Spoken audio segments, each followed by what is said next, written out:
Two big stories focused on the 2024 legislative session. We bring you team coverage. First, the push from Republicans targeting gender-affirming care in Maryland. Then lawmakers debate book bans in schools. A new poll has former Governor Larry Hogan leading the potential race for Senate. The message from one of his Democratic competitors. And our team takes a closer look at what this could mean for Maryland. Plus, we're tracking the next weather maker and the impact on your work week. Live from WBFF in Baltimore, this is Fox 45 News at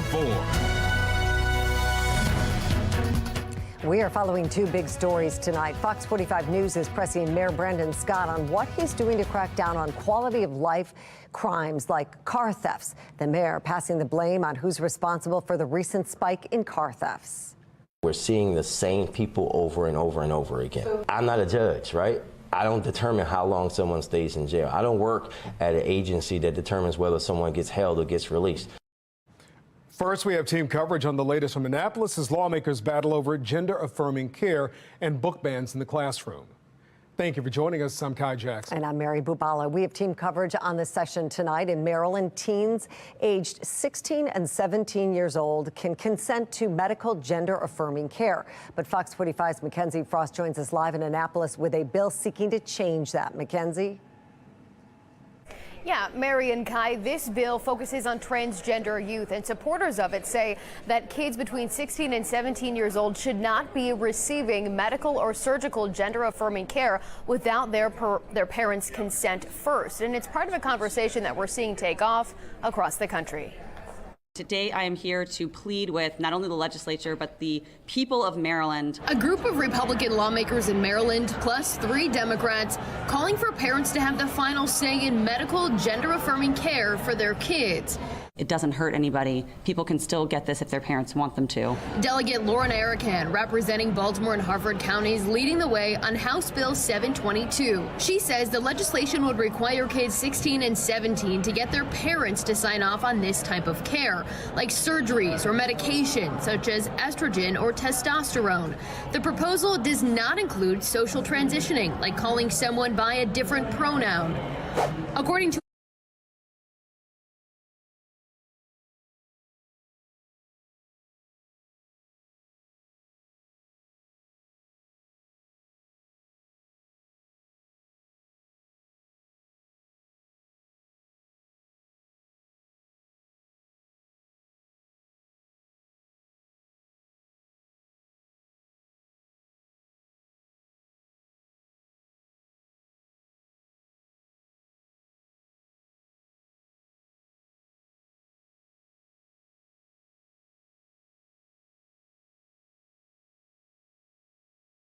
Full coverage on the 2024 legislative session. Head to foxbaltimore.com. Tragedy happens in Northeast Baltimore as an adult and child are killed in a crash this morning. It happened around 7:30 on Bel Air Road.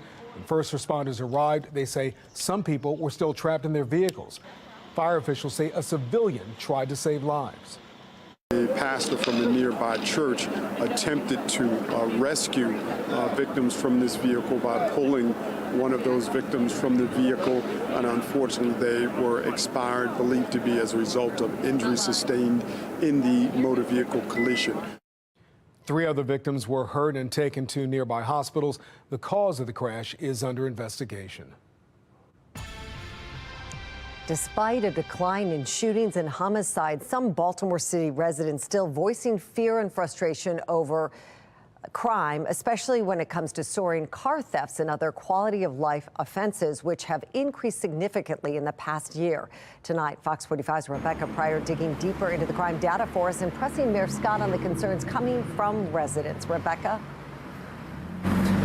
Yeah, Mary, to some, quality of life crimes are considered lower level offenses. But to the residents being affected, they have major ramifications, especially for those who are having their cars vandalized and stolen. It's a major expense and it leaves victims feeling vulnerable. According to data from BPD, this year car thefts are up 94% compared to this time last year. It also shows the area surrounding Patterson Park as one of the locations being hit the hardest by thieves, littering the streets and sidewalks lining leaving the park, you can see dozens of piles of glass from shattered car windows. Some area residents say they've learned to steer clear of certain streets. Others say they're debating on driving out of the city entirely. I'll illegally park on the smaller streets before I'll park on Patterson or Euston. We're moving out at the end of this month. We are moving to Catonsville. When I went to my car this Monday, the same window was shattered. Got me to thinking, like, is this a safe place for me to be? Even with the carjackings and with the broken windows, that like it just wasn't safe anymore where I lived.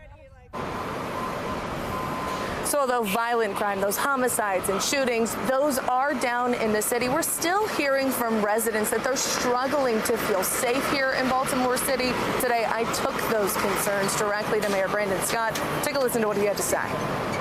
What is your message to residents who are considering leaving the city because of an increase in quality of life crimes? A couple of things. That, again, we're focused on that, right? I think that what I would ask everyone to do is remember that when BPD goes out and makes these auto theft arrests, you heard me say this to you before when you asked a similar question. Again, you just heard about them making 365 of them over a several month period. I want you to take back to those folks is that the police department is making those arrests.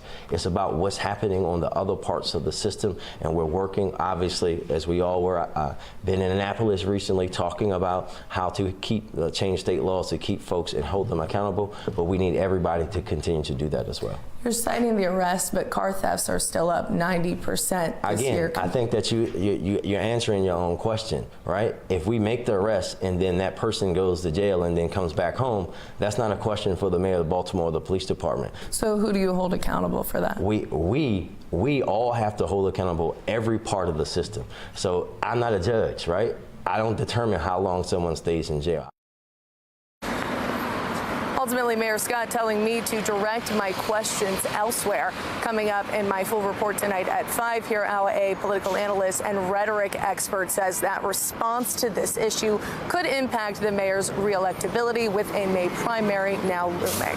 Reporting live from outside of City Hall, Rebecca Pryor, Fox 45 News. Rebecca, thank you. Well, Mayor Scott was sworn into office in late 2020. Through the first 2 full years of his term, vehicle-related crimes remained relatively steady.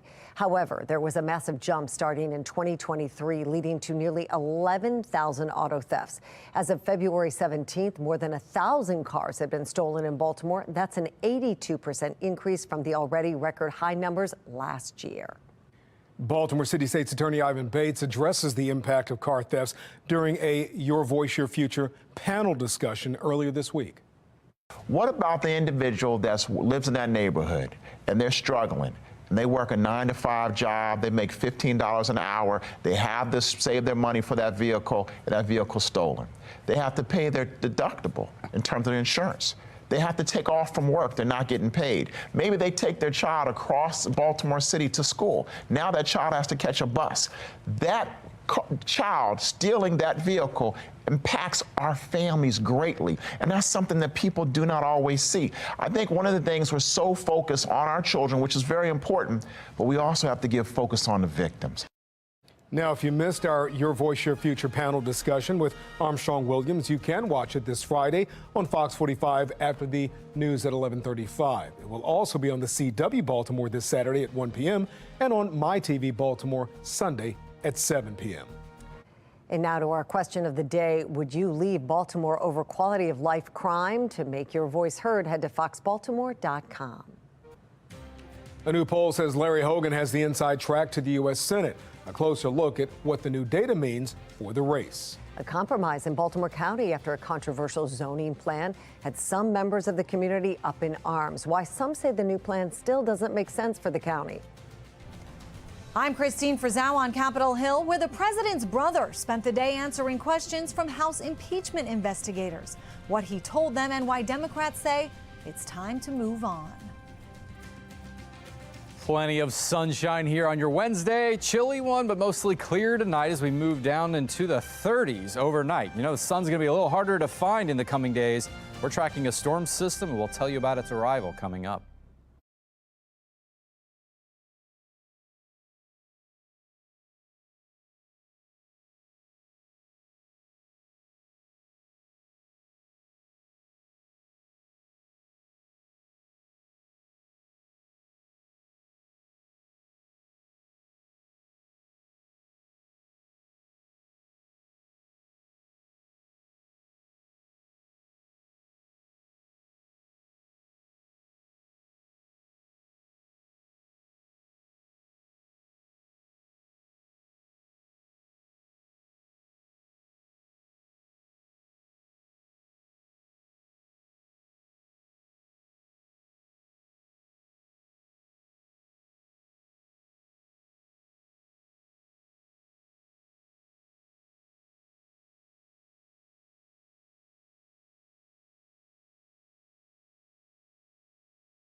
Fox 45 News, winner of 16 2022 Regional Emmy Awards, more than all other Baltimore news stations combined.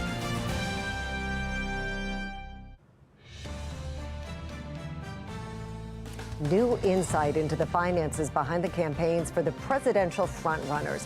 Donald Trump's legal battles are costing him. According to the former president's FEC filing, his campaign spent more than it raised last month. Trump ended the month with about $30 million cash on hand. His Save America Leadership PAC ended January with $6 million and spent nearly half of that on legal expenses, according to Politico. The Biden campaign is enjoying a new wave of donations. His campaign says it raised $42 million last month, bringing his total haul to $130 million. That's a significant advantage over former President Trump and the Republican National Committee. Well, New York Attorney General Letitia James says she's ready to seize Donald Trump's buildings and other assets if he can't pay up. The former president and his companies and his fellow defendants were ordered to pay more than $360 million by a judge last week for committing civil business fraud. Trump denies any wrongdoing and says he'll appeal the ruling. James says if he doesn't have enough money to pay, she'll ask the judge to seize his assets. Well, President Joe Biden's brother sat down with investigators on Capitol Hill today as part of the House impeachment inquiry. James Biden told them the president never had any involvement nor any direct or indirect financial interest in his business ventures, as Republicans for months have tried to prove otherwise. Here's national correspondent Christine Frizzell with what we're learning. Mr. Biden, what do you make of the investigation, Mr. Biden? Mr. James Biden on Capitol Hill to answer questions behind closed doors from the House Oversight Committee as part of a larger impeachment effort against his brother, President Joe Biden. In his opening statement, James Biden insisting he's never asked his brother to take any action on behalf of him or his business ventures, that he repaid debt from friends and family due to his kids' tuition payments, medical expenses, and hurricane damage to his home in Florida, adding, "I have nothing to hide." Evidence of he and other family members being paid by companies in China, Russia, and Romania has been laid out in emails, bank records, and from IRS investigators. The role of James Biden dating back at least to when his brother was serving as vice president. I think their focus to James Biden should be very explicitly, what were you being paid for? Critics have raised questions about this check for $200,000 for a, quote, loan repayment to Joe Biden from his brother and sister-in-law, though not while Joe Biden was in office, and about his role at AmeriCorps, a hospital management company that folded in 2022. They're getting large checks from foreign entities, or in the case of AmeriCorps, a U.S. company, but there doesn't seem to be any discernible service or product that they are providing for that. These questions come as a so-called trusted FBI informant, Alexander Smirnoff, has just been charged with lying to the FBI about President Biden and his son Hunter, admitting to DOJ officials that he often got the information from Russian intelligence officials. It now appears as if the House Republican majority is being used by Russia to interfere in the 2024 election on behalf of Donald Trump. Calls to shut down the impeachment effort, though, being met with pushback. The claims that Smirnoff made and were never corroborated actually have nothing to do with the actual transference of funds that have taken place from these various foreign countries. Next week, the House Oversight Committee will meet with the man at the center of this investigation, Hunter Biden. In Washington, I'm Christine Frizzell.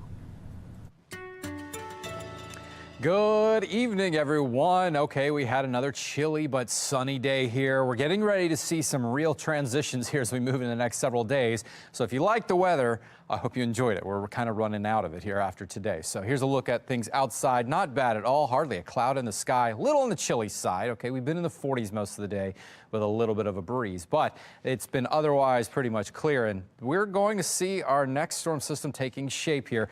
Here it is. It doesn't look like much yet, but it will be growing pretty significantly. So here is what's going to happen as we move through tonight and the coming days. Watch as this thing just erupts and becomes much bigger, much wetter, a pretty big storm system as it approaches, but it kind of piddles out a little bit as it gets to our area here on late Thursday night into Friday morning. It's going to produce plenty of rain showers, maybe some thunderstorms down to the south, some snow off to the north, but we're getting kind of a lull in between. Now, we're still going to get some weather out of this. It just may not be the brunt of the system. And then it exits as we move into late Friday. And hey, we're starting to dry out by Saturday. So let's take you through this really quickly here because tomorrow is just the beginning of it. Fog possibly around in the morning, but that should burn off. Maybe a stray shower early in the afternoon to late afternoon, but better chances as we move in the overnight hours. So more likely we are going to see this as an overnight event. Our temperatures will hardly budge as we move through the overnight hours, as you see. And there we go, where they're around 50 degrees. All the way into the afternoon, we could be reaching mid to upper 50s on Friday. The system's going to clear out in time. It'll get breezy, but our temperatures may actually still be on the mild side until we get to Saturday. The winds are going to shift out of the north, and we're going to get some cold air blasting through here. So we're talking not a ton of rainfall. Right now, most of our data has been showing very little, as opposed to yesterday, it was showing about a quarter to a half an inch. But still enough rainfall that it could ruin a fresh car wash job. So I'm going to say red light for tomorrow, red light for Friday. You probably don't want to do that. And even Saturday, it's going to be so blustery. If you're doing a bucket wash outside, it's going to be pretty cold. You may not want to do that unless you got one of the automatic car wash subscriptions here. But by Sunday, green light, go and get the salt off your car if you haven't yet. And maybe the rainfall that we will get, if we get enough, it will help rinse the salt off the roads. Temperature tracker. Look at this. We're going to get a nice little rise up to Friday. Then we're back down on Saturday. It's quite a drop there, but it's a very brief one just below. But this is the part that I'm sure everyone's really looking forward to. Or a lot of us here, 60s. That's a little bit of a taste, perhaps, of a prelude to some springtime weather. All right, so your Thursday, as we talked about, we're still looking at mostly cloudy skies, but our temperatures will warm up to at least 50 degrees or so. We'll start to see the cloud cover thickening up and our chances of rain coming up as well. Quick look at your 7-day forecast. There's the rainfall overnight Thursday night into Friday. We're mostly dry for the weekend, but again, blustery for your Saturday as it's pretty chilly. But we warm back up as we head into next week. Rain becoming likely again Tuesday and Wednesday. Gerard, thank you. Well, the mayor calls it a big win for public safety in Baltimore. The impact a settlement on ghost guns could have on stopping violence in the city. The mother of a Russian opposition leader is taking on the Kremlin, the fight to find out what exactly happened to Alexei Navalny. And next, a trial over the deadly Rust film set shooting begins. The punishment the film's weapons handler could face and what it means for Alec Baldwin.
Here are some of the top stories of the day in our Fox 45 Quad Box. More than 2 years after cinematographer Helena Hutchins was fatally shot on the set of Rust, the trial of the film's weapons handler begins today.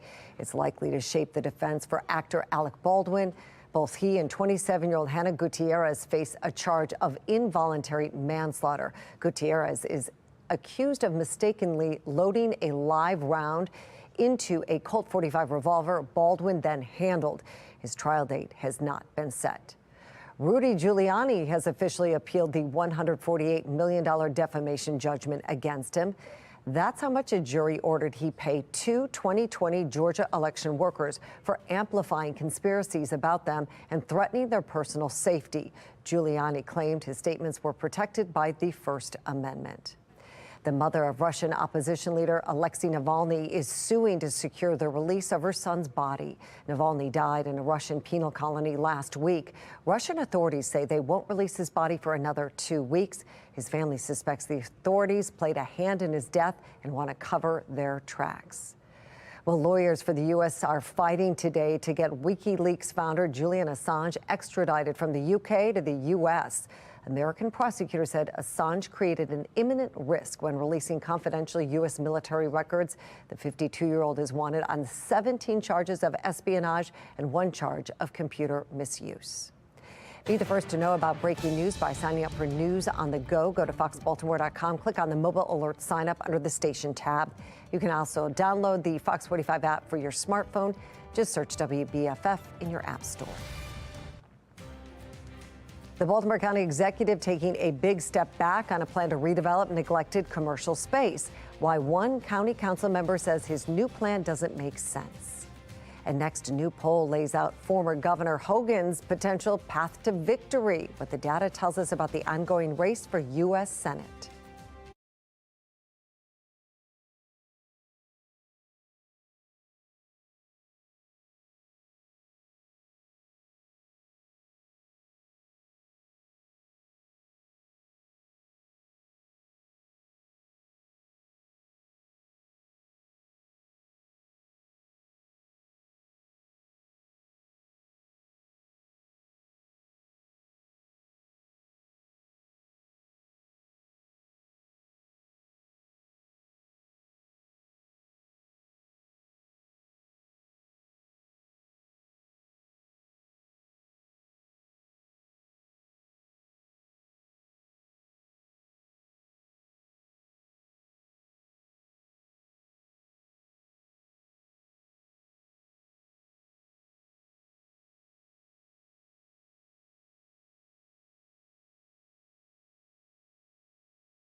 Project Baltimore is sponsored by the Snyder Law Group. Don't just sue them, Snyder them.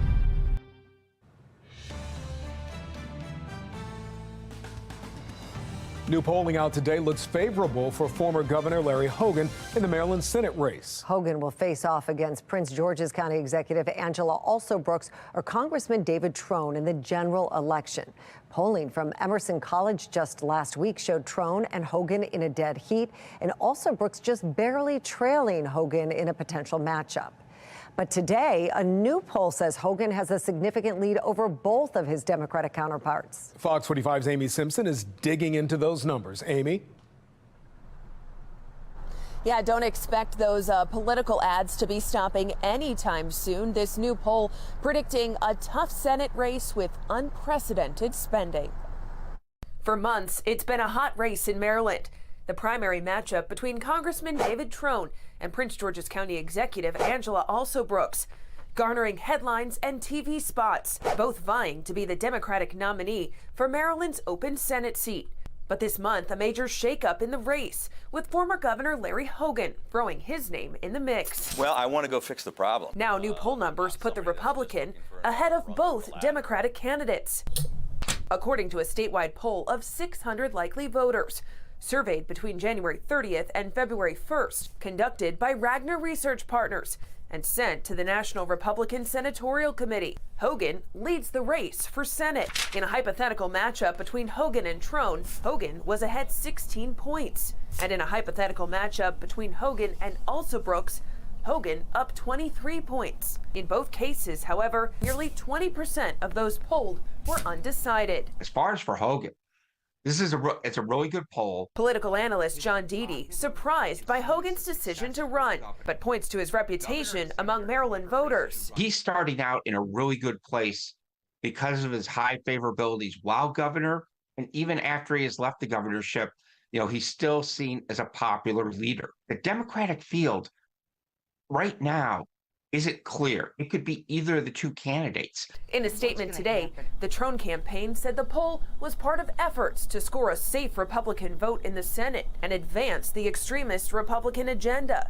saying in part, Trone is the only Democratic candidate who can beat Hogan, stand up to Mitch McConnell, and be a strong independent voice for progress in the U.S. Senate. No reaction yet from the Alsobrooks campaign on these new numbers. But this latest polling also paints the political landscape of this race, saying Maryland is arguably the bluest state in America and has not elected a Republican senator for 44 years. Republican senator in Maryland, if Hogan was to get elected, it would become a national story in many ways because Maryland is such a blue state.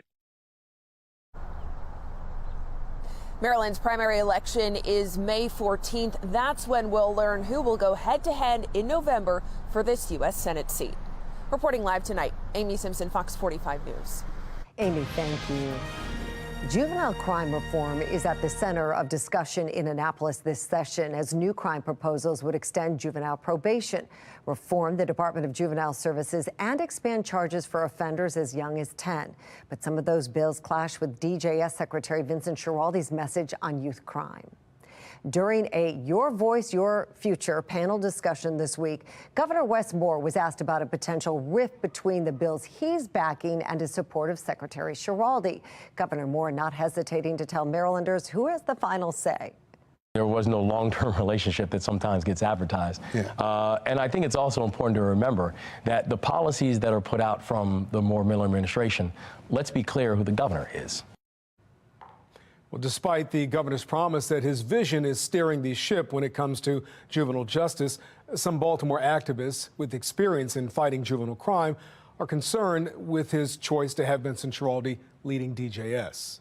The governor has shown us time and time again that he is more committed to maintaining his relationship with Schiraldi than rehabilitating young people. This morning, Patrice Sanders spoke with a lifelong Baltimore resident about his concerns with the way DJS is being handled. During our Your Voice, Your Future town hall this week, Governor Wes Moore says he expects accountability for juveniles involved in crime. And as governor, he expects everyone in his administration to get in line with his plan.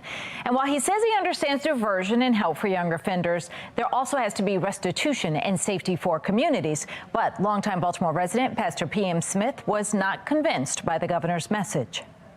When the boss has to tell the people who work for him that he the boss, there's some issues about him being the boss. For the most part, he's running for president.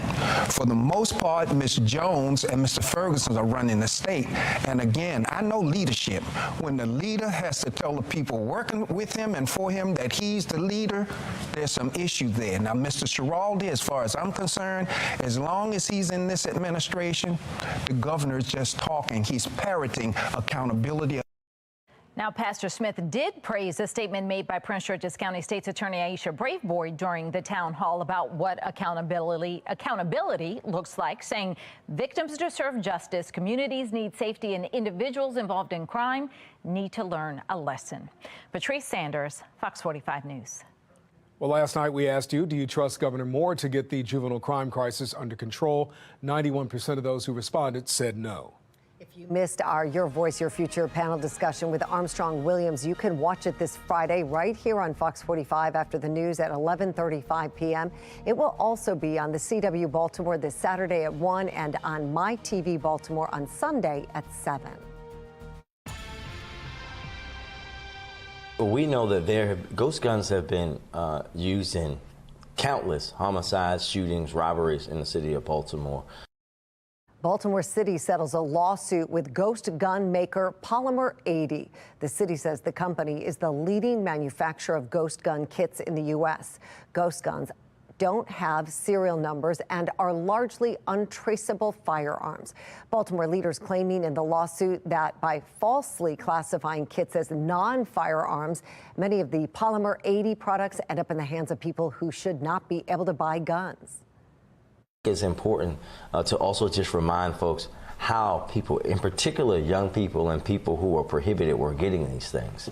You go online, you go to their website, you order 3 parts of a gun, you put it together. They don't ask you for ID. There's no background check like you have here in Maryland. They don't care if you're a kid. As long as you have a credit card number, you can get the gun.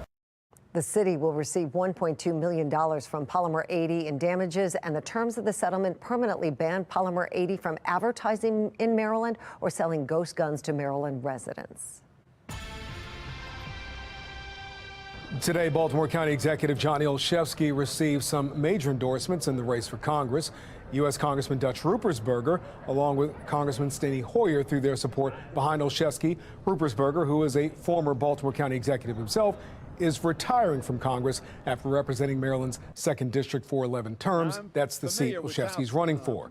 He says although the decision to retire was not easy, the major factor was that Olszewski was waiting and ready. I've known him since he was in high school, and I've watched him grow, and I've watched how he handles people, and he's smart. He's a good man. He's honest, and he will make hard decisions if he has to. All these things you have to do in politics. And Johnny, you're going to be a great 2nd District Congressman. Well, since launching his campaign last month, Olszewski has gained the support from more than 75 leaders across the state. A new compromise bill is being proposed in Baltimore County in place of a controversial zoning bill that had many community and council members up in arms. While the new bill aims to address some concerns, Fox 45's Jessica Babb joins us live from Towson with why some say the devil is in the details. Jessica. While the bill isn't finalized, we were able to track down a copy of it. And unlike 324, which was heavily debated, this bill would actually give council members more control, allowing them to create certain zoning districts for more development. But even so, some council members tell me they're not sure it's necessary. With Bill 324 causing a council controversy. This was an obvious attempt to circumvent the council's authority. The bill to rezone certain abandoned areas is a sore spot for both council members worried they'd have less say in new projects and community members concerned about unsustainable development with infrastructure that can't keep up. I found the legislation to be shocking. Now, in place of that bill, Baltimore County Executive Johnny Olszewski is proposing a compromise bill. We now have a bill that we think all the council members can and should support, and that will still allow for some opportunities for revitalization across Baltimore County. Adding another tool to the toolbox, it will allow county council members to create new zoning districts where residential and commercial development will be allowed. This bill puts more authority back in the hands of the community via the county council person who represents them. Meaning if a council member doesn't give the okay on a new zoning district, a development may not move forward. The council person would stand at the front of this gate and decide whether or not that's going to happen.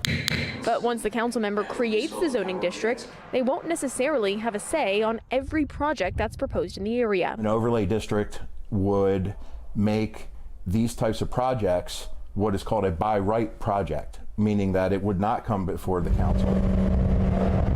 Right now, the compromise bill is still being finalized. The devil is always in the details. And council members like Julian Jones and Todd Crandall say while it's a step in the right direction, they're not sure it's necessary. But the council already has a process for how we deal with such proposals. Crandall says he's concerned the public could still get left out of the conversation. The public doesn't want to be left out of these decisions, and they shouldn't be. Olszewski says when this bill is introduced, 324 will be withdrawn. But right now, it's still on the table. I think people who know me know that I'm trustworthy. I'm a person of my word, and we expect that with the new bill being introduced, we'll be withdrawing the current mixed-use bill. All right. Olszewski says there are processes in place to make sure community input is considered, as well as infrastructure needs. Right now, Crandall says he doesn't trust that 324 will be taken off the table, but we'll just have to wait and see. The new legislation is expected to be introduced soon. In Towson, Jessica Babb, Fox 45 News.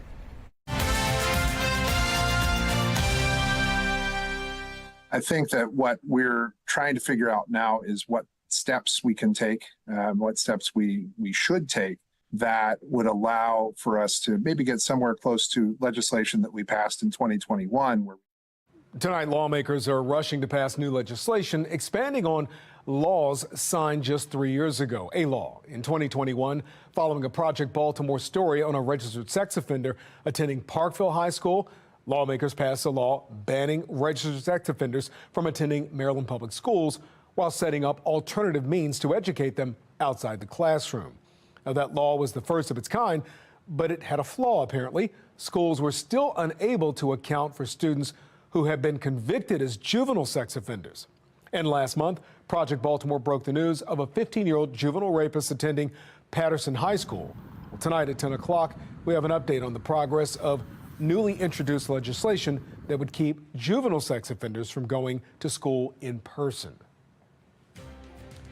Do bans really help break addiction? The new study as menthol bans expand. I'm Atrell Nashar with a fresh look at how much of Americans' paychecks are going to food and rent and how it lines up with what's considered a healthy budget. Your weather headlines. A lot of things coming our way. We'll start with some rain that could begin as early as Thursday, but we've got a colder start to the weekend. We'll talk about whether or not it's going to be wet or dry, but here's some good news. Warmer temperatures are on the way next week. Talk about how high the mercury is going to get coming up.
Well, we're getting a better idea of just how much inflation at the grocery store is eating up Americans' paychecks, hitting the highest level in more than 30 years.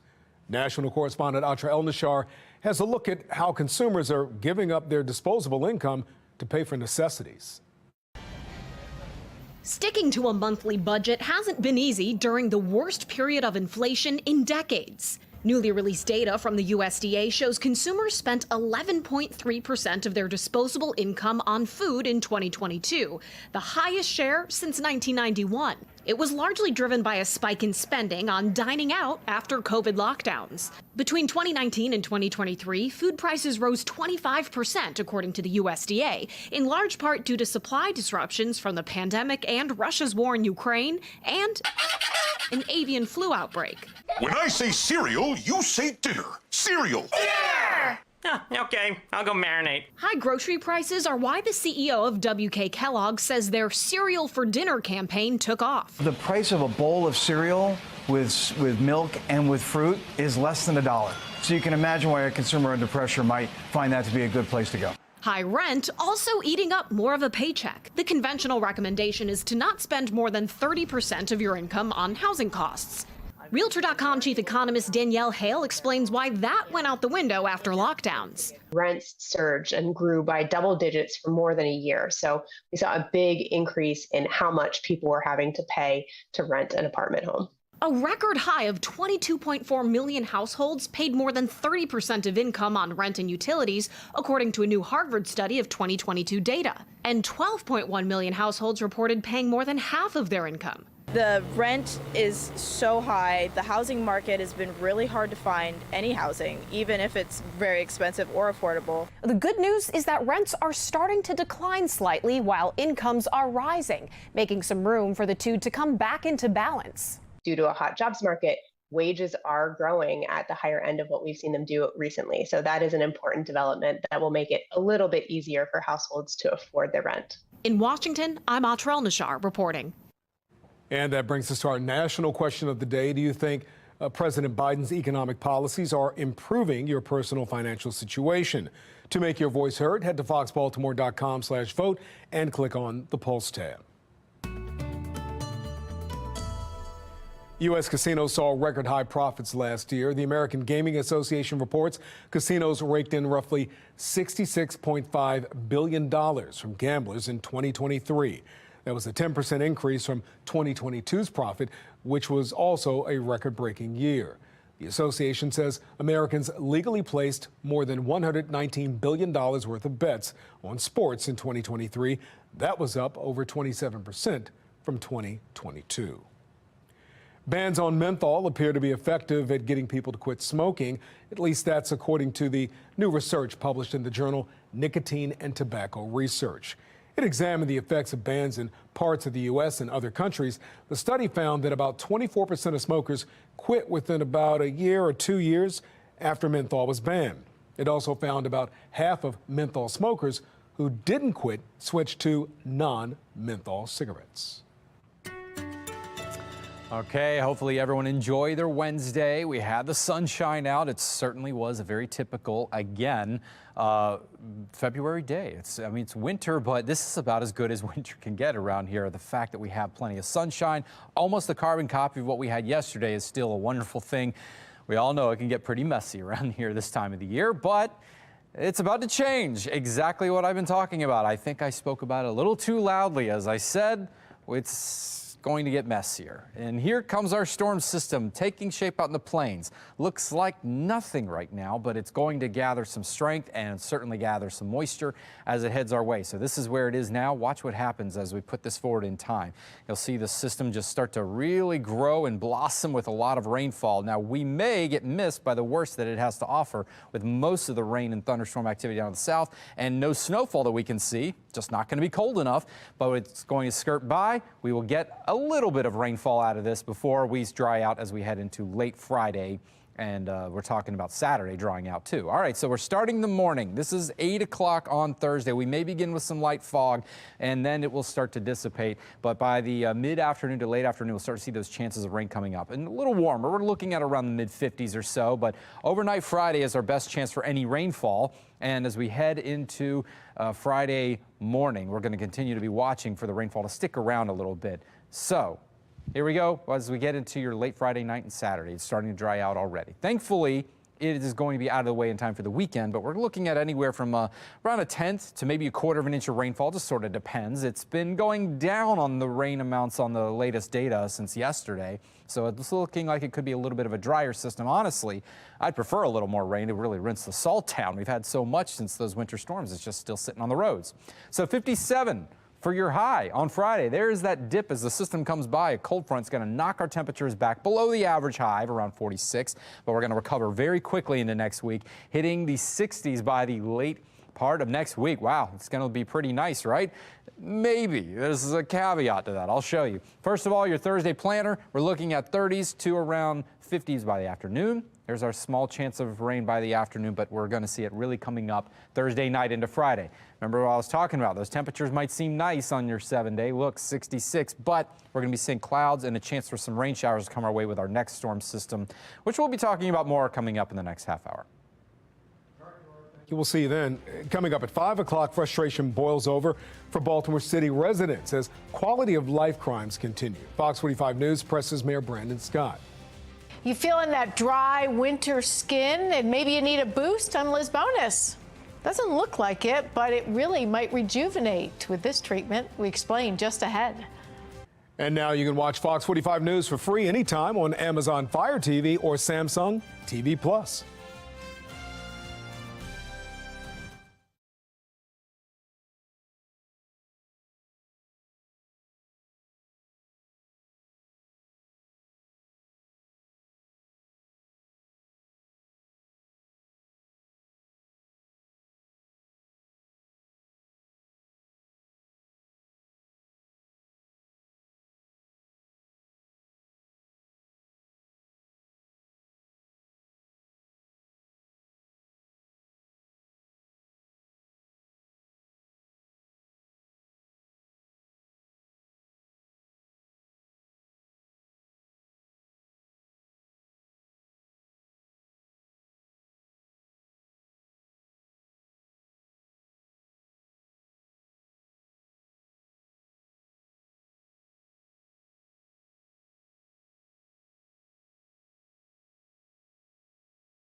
A new laser facial might help you get that glow back after a long winter, a cold winter. Medical reporter Liz Bonus explains how it works and why it's apparently popular with celebrities. If you are like many of us and your skin needs a bit of a boost after these cold months, a newer kind of facial performed with a laser might help.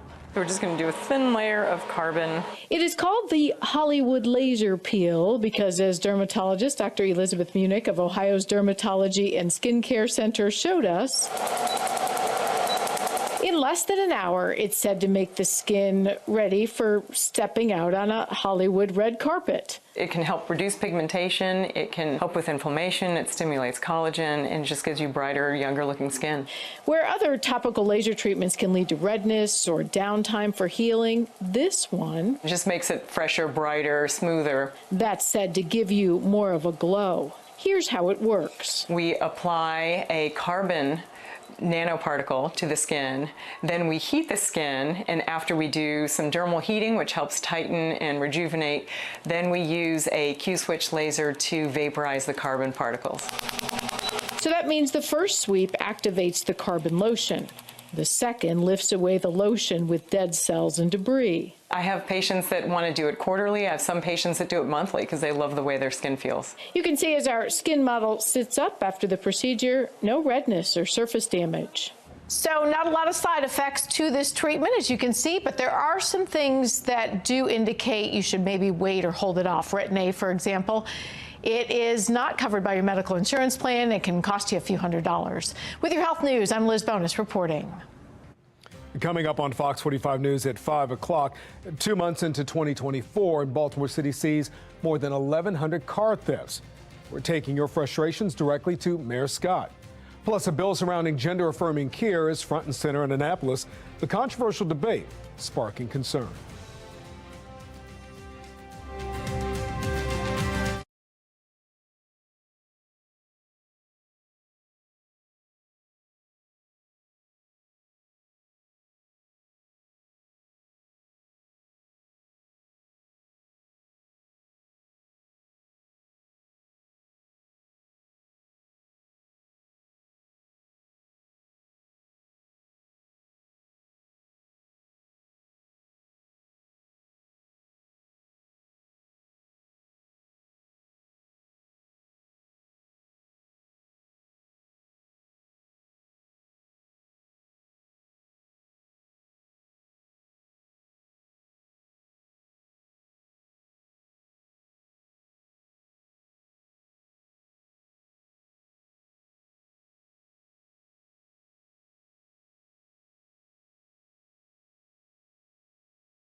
Quality of life crimes push Baltimore residents out of the city. Fox 45 News is taking your concerns to Mayor Brandon Scott. Multiple hearings happening today in Annapolis covering topics from controversial book bans to gender-affirming care. Our team of reporters is bringing you the latest developments. New polling shows the frontrunner in the race for the U.S. Senate. We're breaking down the numbers and looking ahead to the election. Live from WBFF in Baltimore, this is Fox 45 News at 5. We are following some breaking news out of Northeast Baltimore, where there is a large police presence in the Bel Air Edison neighborhood. It's not clear exactly what's going on. Fox 45 News has a crew on the way to the scene. We'll keep you updated both on air and online as more information comes into our newsroom. It's unnecessarily unsafe now. I'm getting up in my wonder years. I want to enjoy them in a crime-free area. We just felt like we just weren't safe anymore, and like monetarily we couldn't afford to keep having these losses. Well, despite a decline in shootings and homicides, some Baltimore City residents still voicing fear and frustration over crime in the city. Thank you for staying with us. I'm Mary Bubala. And I'm Kai Jackson. There are growing concerns, especially when it comes to soaring car thefts and other quality of life offenses, which have increased significantly in the past year. And tonight, Fox 45's Rebecca Pryor digging deeper into the crime data and pressing Mayor Scott on the concerns coming from residents. Rebecca. Yeah, Mary and Kai, in this city, there are leaders who believe quality of life crimes are considered low-level offenses. But to the residents that are affected, they have major ramifications. All right. Good morning, everyone. At a press conference inside City Hall Wednesday, keeping people alive and stopping people from dying should be the #1 focus. Mayor Brandon Scott touting a decline in violent crime. We are down 17% in homicides and 8.7, almost 9% in non-fatal shootings. But not all crime is down under Scott's tenure. According to the latest data report from BPD, robberies, auto thefts and break-ins, and overall property crimes all up significantly compared to this time last year, especially car crimes. Since taking office in late 2020, auto thefts and break-ins accelerating to record highs in 2023. It sounds like someone just went on a one-street rampage. Remnants of the rise. There's glass everywhere. Litter the streets and sidewalks surrounding Patterson Park. It's a bad look for the city. It makes it look disgusting. Less than 2 months into the year, BPD already recording more than 1,600 car-related crimes citywide. A closer look at BPD's crime map revealing the Patterson Park community among the hardest hit. On Tuesday, when walking the 16-block stretch of Eastern Avenue along the park, Fox 45 counting 62 piles of glass from shattered car windows. I'll illegally park on the smaller streets before I'll park on Patterson or Eastern. Some residents learning to steer clear of certain streets. Pathetic. While others debate driving out of the city entirely. We're moving out at the end of this month. We are moving to Catonsville. I went to my car this Monday. The same window was shattered. Got me to thinking, like, is this a safe place for me to be? Even with the carjackings and with the broken windows, that like it just wasn't safe anymore where I lived. Fox 45 taking those concerns to the mayor today. And what is your message to residents who are considering leaving the city because of an increase in quality of life crimes? A couple things that, again, we're focused on that, right? I think that what I would ask everyone to do is remember that when BPD goes out and makes these auto theft arrests, you heard me say this to you before when you asked a similar question. Again, you just heard about them making 365 of them over a several month period. I want you to take back to those folks is that the police department is making those arrests. It's about what's happening on the other parts of the system, and we're working, obviously, as we all were, been in Annapolis recently talking about how to change state laws to keep folks and hold them accountable, but we need everybody to continue to do that as well. You're citing the arrests, but car thefts are still up 90%. Again, I think that you're answering your own question, right? If we make the arrest and then that person goes to jail and then comes back home, that's not a question for the mayor of Baltimore or the police department. So who do you hold accountable for that? We all have to hold accountable every part of the system. So I'm not a judge, right? I don't determine how long someone stays in jail. And I'm really struck by the fact that any mayor would say when there's a major problem, you've got to look elsewhere. Political analyst and rhetoric professor Richard Vatz weighing in on the mayor's response. That's not the answer. The answer is you set the tone. What are you going to do to change that tone in your city? Without a clear solution to the city's climbing quality of life crimes, Vatz warning voters could soon make a change of their own with a mayoral primary election looming. People are losing confidence in him. And according to recent polling from Lake Research Partners out of Washington, D.C., former Mayor Sheila Dixon is leading Mayor Brandon Scott by 8 points currently. Again, that's according to recent polling that came out in December. That primary election now just 3 months away. Reporting live from outside of City Hall, Rebecca Pryor, Fox 45 News. Rebecca, thank you. Well, car thefts have been an issue in Baltimore City really for months. The city has seen more than 1,100 car thefts through the first 7 weeks of the year, many attributed to juveniles. City State's Attorney Ivan Bates addressed the widespread impact of these thefts during a sit-down with political commentator Armstrong Williams during a Your Voice, Your Future town hall. What about the individual that lives in that neighborhood and they're struggling? And they work a 9-to-5 job, they make $15 an hour, they have to save their money for that vehicle, and that vehicle's stolen. They have to pay their deductible in terms of insurance. They have to take off from work, they're not getting paid. Maybe they take their child across Baltimore City to school. Now that child has to catch a bus.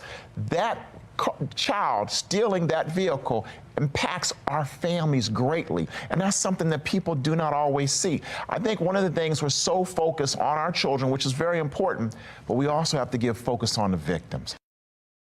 Well, that brings us to our question of the day. Would you leave Baltimore over quality of life crimes? To make your voice heard, head to foxbaltimore.com.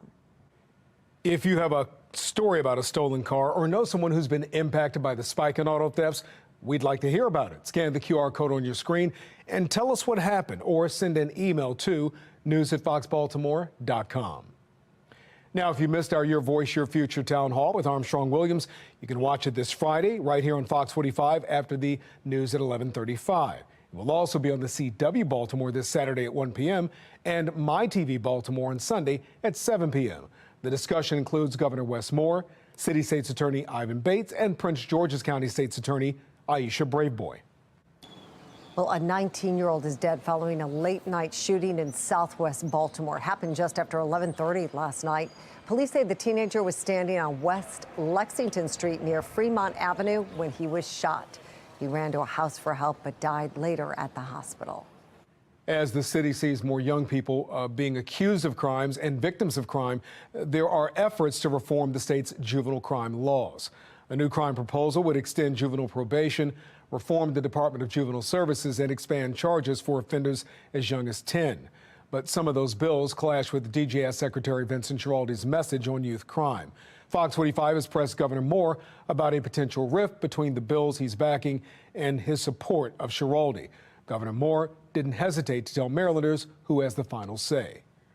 We might have people within the administration who might in other jobs have said X, Y, or Z. We're also very clear that we're one team here, and these are policies that are going to be followed within our administration with me as the team captain. I know that the positions that we have in our administration about focusing on accountability when it comes to our juveniles, about that we are going to be a state that is going to strengthen how we think about parole and probation and not eliminate parole and probation.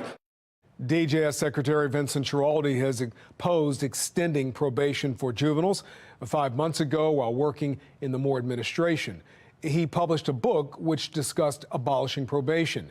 In April, he is slated to speak to Harvard law students about the merits of abolishing probation. Fox 45 News spoke with lifelong Baltimore resident Pastor P.M. Smith on the disconnect between Moore and Schiraldi. When the leader has to tell the people working with him and for him that he's the leader, there's some issue there. Now, Mr. Schiraldi, as far as I'm concerned, as long as he's in this administration, the governor is just talking. He's parroting accountability, because he's beginning to hear footsteps behind him. And the voters not happy with what he's doing with crime so far. That's the #1 issue in the city of Baltimore. Last night we asked you, do you trust Governor Moore to get the juvenile crime crisis under control? 91% of those who responded said no. And now to session 2024 coverage. In Maryland, teens 16 and 17 years old can consent to medical gender-affirming care. But there's a bill seeking to change that. Fox 45's Mackenzie Frost joins us live in Annapolis with the details on this new proposal. Mackenzie? Yeah, Mary, so this bill really centers around transgender youth in Maryland, and the supporters of this proposal say that kids 16 and 17 need to have parental consent before they receive any sort of medical or surgical gender-affirming care. This type of procedures we're talking about in terms of the medical care, like prescriptions for estrogen or testosterone. We're not talking about social transitioning. That's like using a different pronoun for someone. That is not included in this new proposal. However, it's not exactly clear how many kids fall within the scope of this new proposal across the state. So do you have any examples of this happening now? I only have examples from families who have reached out to me anonymously to say that their children are under a lot of pressure from the children's therapist to transition. The medical, there's no reason not to make it a ban. Don't do it. Who knows if they're doing it? We wouldn't find out because it doesn't require any parental knowledge or consent. So who is going to tell us? Several LGBTQ rights groups did testify against this proposal. They say that this bill is unnecessary and could have negative impacts on the mental health for transgender youth in Maryland. Right now, it's unclear if or when there will be a vote for this proposal. Today was just taking a lot of testimony, so we'll have to wait and see. We're live in Annapolis. Mackenzie Frost, Fox 45 News. The race for Maryland's open Senate seat continues to heat up. New polling gives Republican and former Governor Larry Hogan a double-digit lead, theoretically ahead of his Democratic opponents. Fox 45's Amy Simpson is live right now with what we're learning about those numbers. Amy? Yes, okay, don't expect those political ads to stop anytime soon. This poll predicting a tough Senate race with unprecedented spending. Now, this polling was conducted by Ragnar Research Partners and sent to the National Republican Senatorial Committee. 600 likely voters here in Maryland were surveyed between January 30th and February 1st. And this data shows that Hogan leads the race for Senate right now. In a hypothetical matchup between Hogan and Democratic Congressman David Trone, Hogan was ahead by 16 points. And in a hypothetical matchup between Hogan and Democratic PG County Executive Angela Alsobrooks, Hogan up by 23 points. In both of these hypothetical cases, however, nearly 20% of those polled were undecided. He's starting out in a really good place because of his high favorabilities while governor, and even after he has left the governorship, he's still seen as a popular leader. The Democratic field right now isn't clear. It could be either of the two candidates.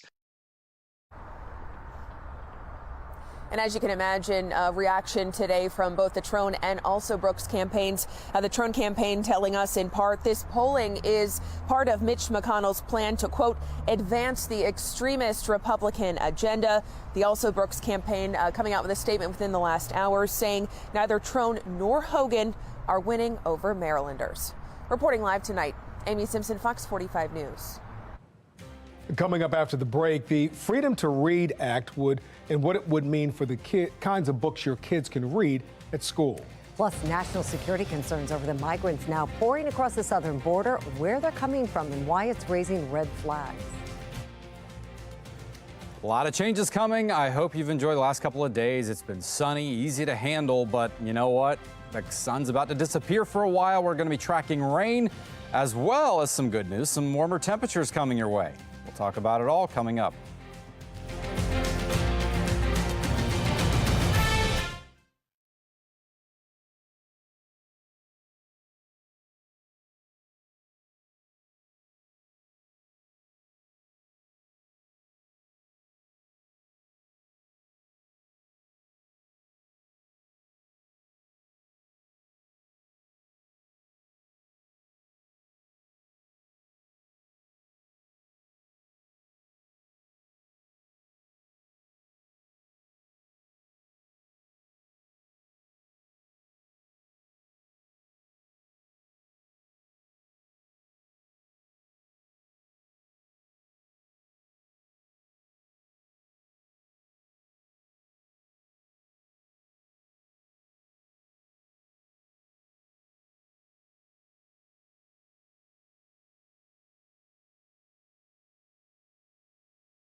Battles over what can be read in the classroom have been happening across Maryland. Just last week, members of Moms for Liberty in Howard County announced plans to challenge books they say contain inappropriate material. We are very happy to see these books in the public library, online, so it's not a book banning thing. Our mission is extremely simple and clear, which is to protect our right to direct the upbringing of our children. Well, members of the Howard County school system and anti-censorship groups are pushing back on those claims, saying the material is age appropriate and helps present a diverse view of the world. And now the battle over censorship and book bans in schools has made its way to Annapolis, with lawmakers set to debate the Freedom to Read Act tonight. The bill includes protections for schools and public library workers, as well as the books in their libraries from being discriminated against or removed. The bill calls for establishing state standards for libraries that receive state funding and says a library should not exclude material because of the origin, background, or views of a person who created the material. And a library should not prohibit or remove material because of a partisan disapproval. It also says a librarian may not be dismissed or disciplined for acting in a manner consistent with those standards.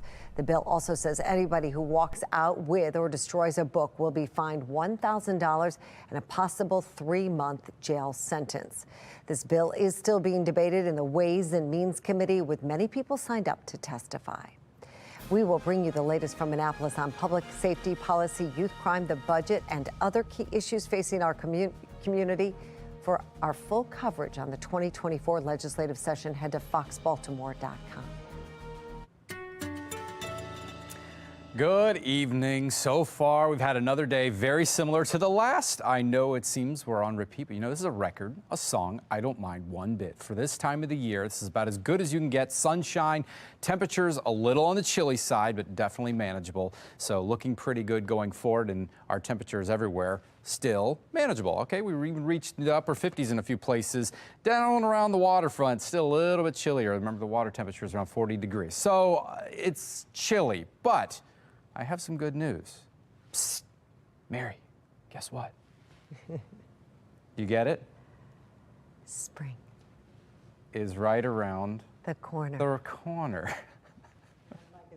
It's on, we hear you. So that's what we have to look forward to. We have 27 days, but you know what? We may get a little taste of some spring before it actually gets here. We're going to talk about that here. First, we have to get through this. This is our next storm system. We have it looking pretty dismal right now, but it's going to gain some strength, gain some moisture, head our way, and we're going to be looking at a good chance for some rainfall as we move into late Thursday, early Friday. So here we go. There's the rainfall moving in. I think most of your Thursday is looking dry, especially through the daytime, but in the overnight hours, we'll start to see that coming up. And then Friday is going to have some lingering shower activity. But once we get into Friday night, we're drying out. Saturday is going to be pretty chilly and blustery with that cold front going by, but otherwise, no big problems for your weekend. All right, so we're going to start out likely on Thursday with some fog around. Pretty chilly, but we should see that fog clear out. Temperatures slowly rising. Could even hit the mid to upper 50s before all said and done. So decently warmer than what we had today. And then the rain chances will be coming up. This is what we're talking about early Friday morning. So late Thursday night to Friday morning while we're in bed again. It seems like we've had so many of these. But here we are around 8 in the morning on Friday. Already most of the moisture is cleared out. Clouds are lingering, but here we are for the afternoon. We could even see some temperatures in the mid to upper 50s before the wind comes around right out of the north and blasts us with some colder air just in the nick of time. All right, so rain totals may not be a whole lot. We're talking 1/10 of an inch to maybe 1/4 of an inch at best. Some places may not even get that. So we're not talking about a big soaker, but it will knock our temperatures back quite a bit with some colder air. So before that, we're reaching the mid to upper 50s. There you are with your average high on that red line. We may be dropping just a couple degrees below that before we surge right back again. Look at this. Some spring-like weather is right around the corner. Officially, spring doesn't start, of course, until March 19th this year, but we may get a little taste of it before then. So 80% chance of rainfall, that's the overnight between Thursday night and Friday. A few showers linger Friday. Blustery on Saturday. It's going to be pretty chilly with the wind, okay? So keep that in mind. It might look sunny, but a little bit better as we move into Sunday. And then as we move into the middle of next week, our next storm system is on the approach. We'll get some chances of rain during. It's not going to be sunny, but hey, some 60s in there will probably feel pretty good. Gerard, thank you. A controversial zoning bill now being replaced with a compromise in Baltimore County. Why some council members argue they're still not happy with the changes. I'm Kayla Gaskins. Coming up, why one of the biggest concerns regarding the border crisis isn't just how many migrants are coming into the U.S. illegally, but who they are and where they're from.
Citizens from one of the United States' top adversaries now making up the fastest growing demographic of migrants attempting to enter the U.S. illegally.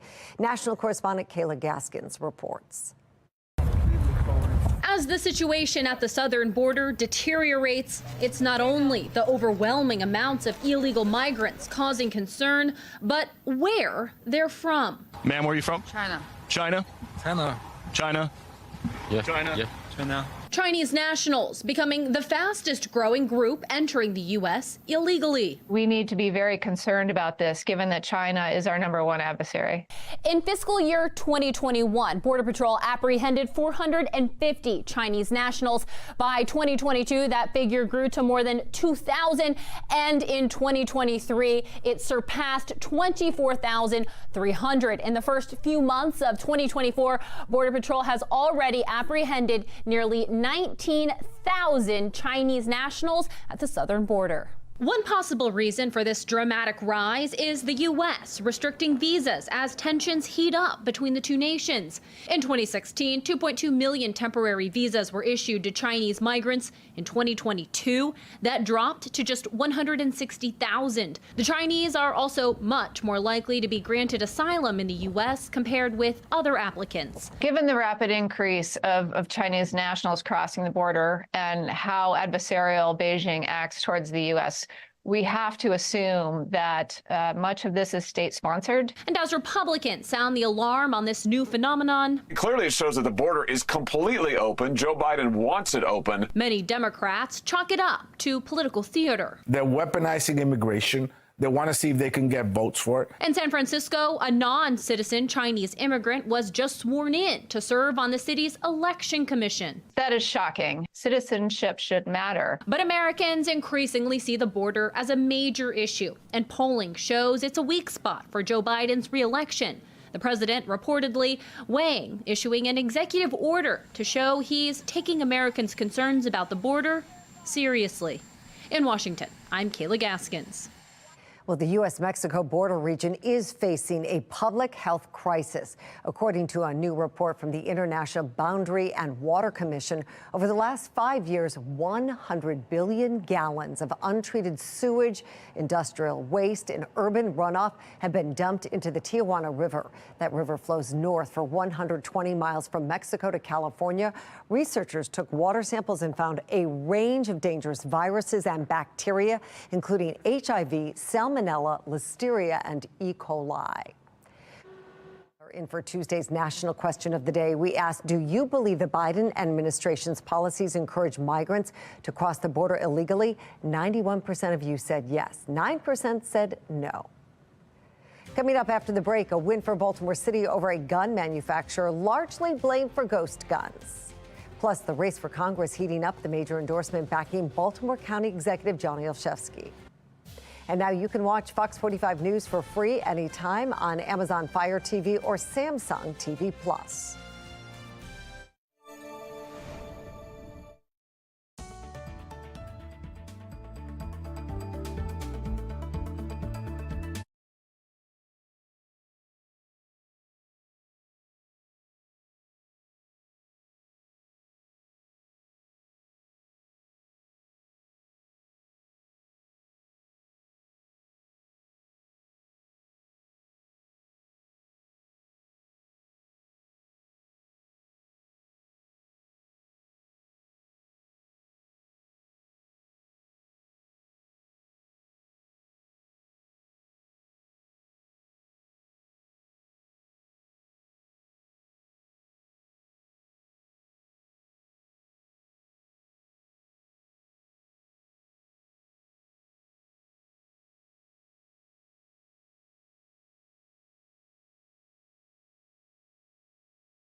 We are following that breaking news out of East Baltimore. This is a live look at the scene of a shooting along Sheldon Avenue in the Bel Air Edison neighborhood. Police confirm a woman allegedly shot a 41-year-old during an argument. It was a man. Police say the suspect is now barricaded inside a residence there. The victim was brought to the hospital. Police are not revealing the severity of his injuries, but they say he is stable. This is a developing story. We'll keep you updated on air and online. A new compromise bill is being proposed in Baltimore County in place of that controversial zoning bill that had many community and council members upset. And while the new bill aims to address some concerns, Fox 45's Jessica Babb joins us live from Towson with why some say it doesn't go far enough. Jessica? Well, the bill still is being finalized. We were able to track down a copy. And unlike Bill 324, which was heavily debated, this bill will allow council members more control, allowing them to create certain zoning districts for development. But even so, some council members say they're not sure it's necessary.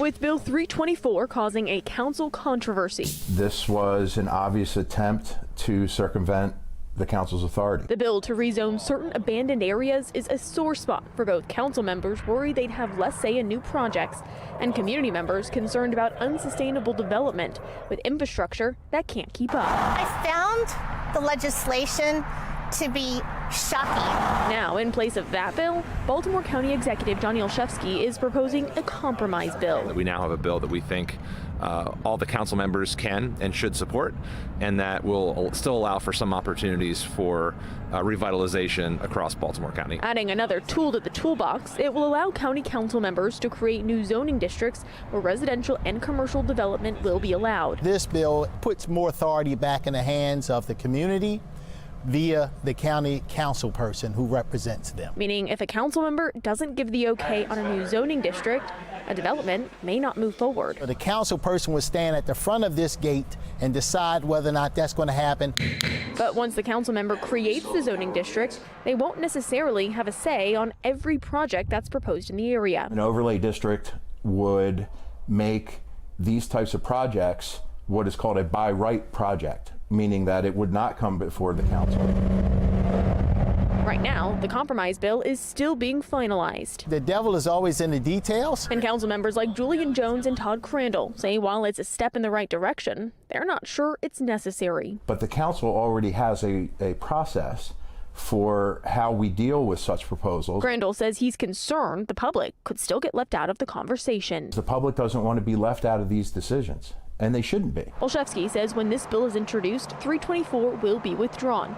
But right now, it's still on the table. I think people who know me know that I'm trustworthy, I'm a person of my word, and we expect that with the new bill being introduced, we'll be withdrawing the current mixed-use bill. All right. Yeah.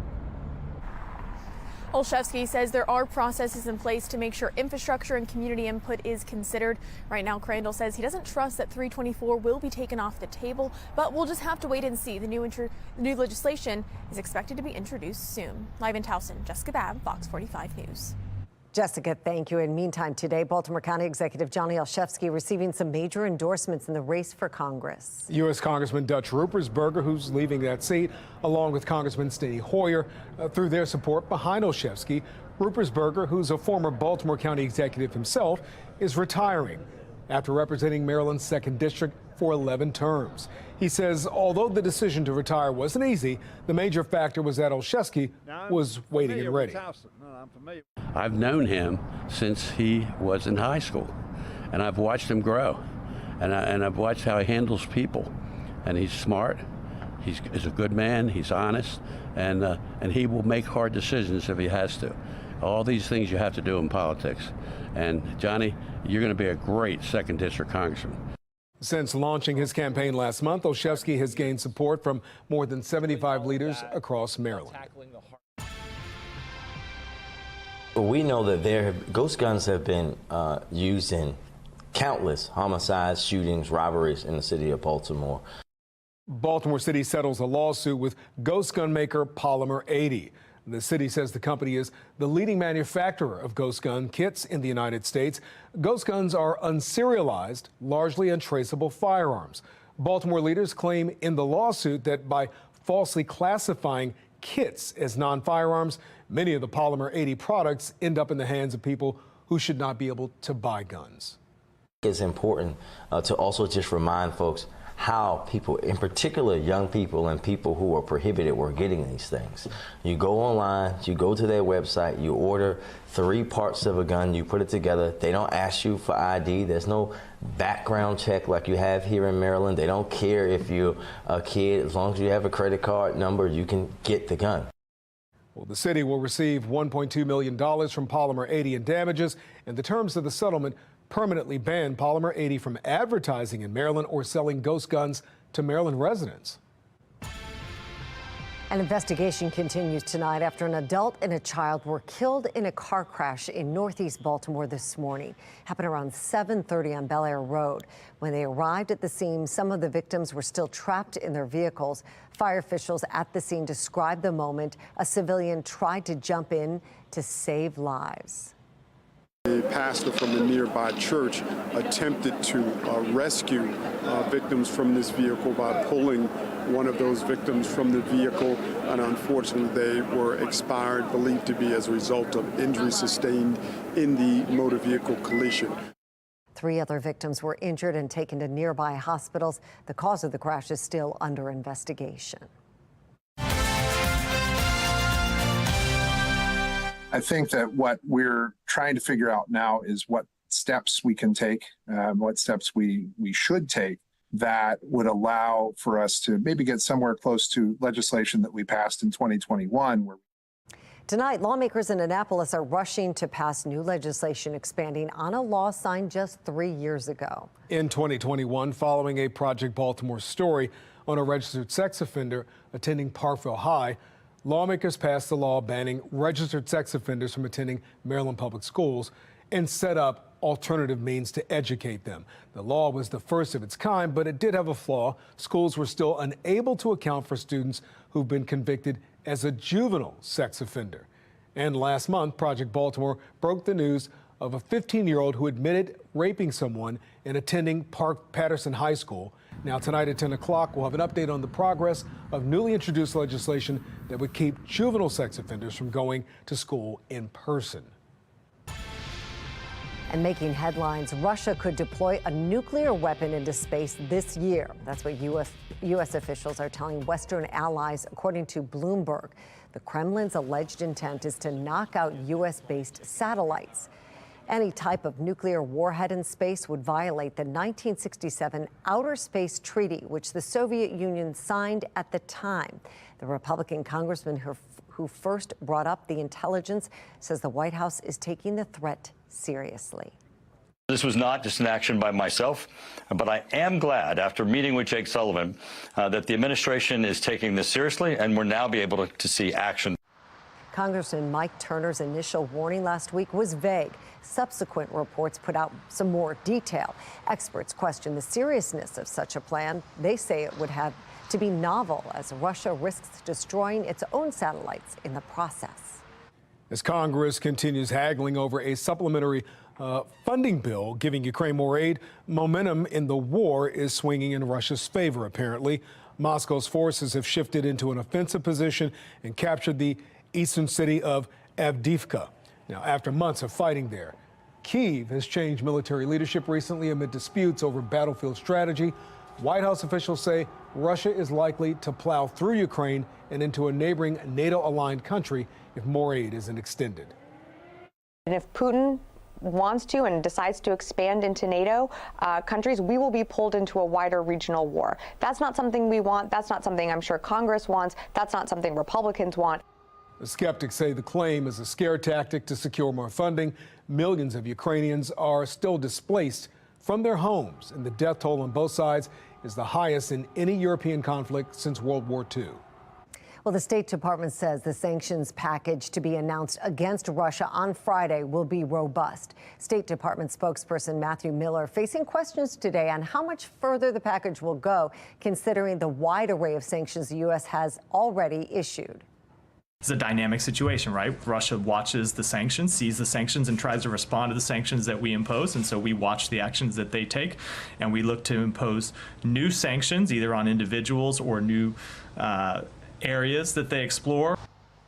Well, the U.S. and its allies have so far sanctioned thousands of Russian people and firms and taken steps to hamper Russia economically. Miller notes the package will be in connection to both the 2-year anniversary of Russia's invasion of Ukraine and the death of opposition leader Alexei Navalny in a Russian prison. Top in consumer news, car recalls can cause drivers major headaches, especially if you don't know how long it could be out of service. Today on Fox 45 Morning News, Tom Rogers spoke with an MVA official on how to avoid the frustration. Car owners have most likely experienced a recall or two for various reasons where you need to bring in your car to a dealership for repair. It can be frustrating, inconvenient, especially if you have no idea what part needs to be replaced and how long it's going to take. MVA Administrator Christy Nizer says it is extremely important to get your vehicle serviced because you are not only keeping your family safe, but also anyone else that's out on the road or anyone else who may eventually buy your car in the future.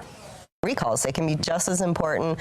Sometimes you think it might be a small issue with the vehicle, but the reality is when we communicated with vehicle owners, we found a lot of more airbag issues, engine issues, really important safety components of the vehicle. So we want you to take care of it as soon as you can. Do you see, though, when you're talking with them, why are they hesitant to do it? I mean, besides the frustration of, like, I don't know how long it's going to take, is that one of the main reasons, or is there other reasons why they're not doing it? I think people do still think they have to pay for it. So I want to emphasize that point. It is free to get your recall taken care of. You want to call your dealer or your manufacturer to make that appointment. Now, Nizer also says when you register your vehicle right here in Maryland, the MVA will send out any recalls on that vehicle with the registration reminder card. Tom Rogers, Fox 45 News. Well, coming up after the break, a national effort to prevent cyber attacks on U.S. ports. The new set of standards being implemented. New study looking at younger women and breast cancer. I'm Liz Bonus. What's driving numbers up? We will share it just ahead. Well, no issues this evening, but something is brewing as we head into the next few days. What is going on out there? We got a big red L coming our way. What is that thing? We're going to talk about what it's going to bring us, though, coming up.